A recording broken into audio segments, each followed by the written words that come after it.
Magmamagic na naman ang ating Diyosa. Ayan. So, ang gamit natin today is Wise Keratin of the Street sa buhok ni Madam nangarag. Pero si Madam is nagpa-protein straight band na sa ibang salon pero ngarag pa rin. So, ayan. Hindi lahat ng protein is talagang restore ng damage. Lalo na kung hairdresser ay walang alam pagdating sa procedure kasi ito ay kailangan malawak ang inyong kaalaman tulad ko. Kami dito is marami kaming protein straight band yung nakadepende kasi sa integrity ng buhok ng client. So dito ginamitan natin siya ng 2 variant ng wires. After niya binabad natin 2.5 hours. Then after banlaw, after natin mababad, enough na. Then ayan, banlaw na tayo at 100% patuyuin bago tayo mag-proceed ng ayun mga ka-Diyosa. Kailangan ng heat temperature kasi gawa ng siya yung makakapag-straight ng hair permanently na parang ribbon. Then after iron nga natin mga ka-Diyosa is mag-wait tayo ng mga 20 minutes talaga to 30 para hindi siya ma-damage pag in case na banlawan nyo. Kasi babanlawan natin yan same day. At binalawan natin yan at nag-use tayo ng init treatment para naman hindi na siya mag-dry or talagang mabuhay na ang buhok ni Madam. Meron kami din nilagyan na secret namin na treatment para mas maganda ang resulta. Kasi kung alon lang tayo ng wires hair treatment, hindi natin talaga 100% nakapanti na mawawala ang kanyang frizzy hair kung ganun nakalala. So, ayan. So, pinatuyo lang natin na 100% dyan. Tumulong na nga ako kasi nga alam naman natin sa pagpapatuyo, talagang ang tagal-tagal. Kaya nagpapansin nyo dyan, dalawa na kami at tinutok ko na ang camera dyan as in. Patuyo lang yan para makita nyo yung difference between before and after.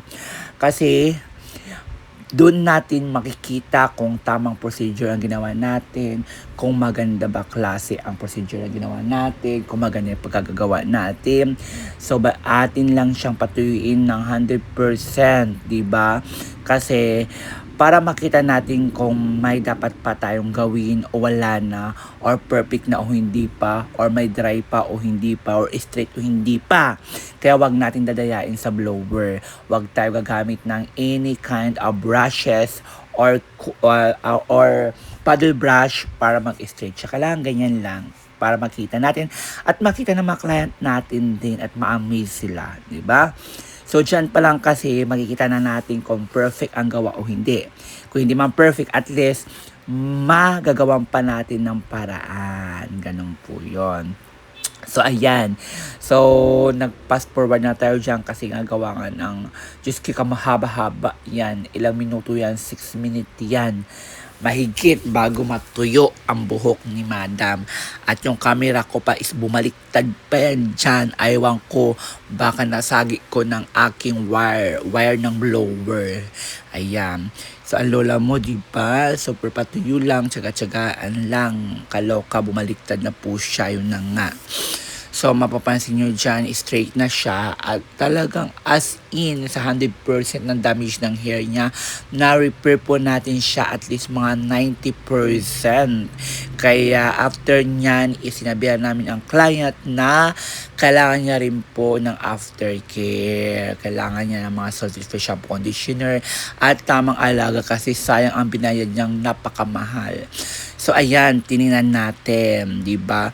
Wala na kayang frizziness, mga ka-Diyosa. Tanggalit na, di ba? Kapag ikaw malawak ang kaalaman mo, lahat ng gamot is alam mo, kabisado mo kung kung paano laruin. Pero kapag wala ka pang knowledge for that, so talagang doon ka lang magbabase sa gamot na ginagamit mo, di ba? Yun lang yun, di ba? Kailangan marunong ka maglaro ng gamot kung paano mo siya laruin.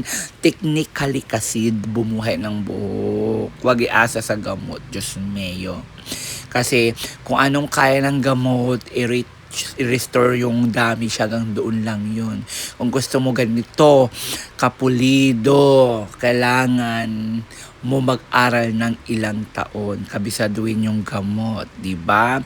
So ayan ang final result ng book ni Madam. Final wash na, final retouch na, final na yan mga ka-Diyosa. Kitang-kita nyo naman, di ba? Hindi kami dito nag-eme ng after. Sa amin dito makikita yun na binanlawan at kita-kinta ang resulta. No more damage na.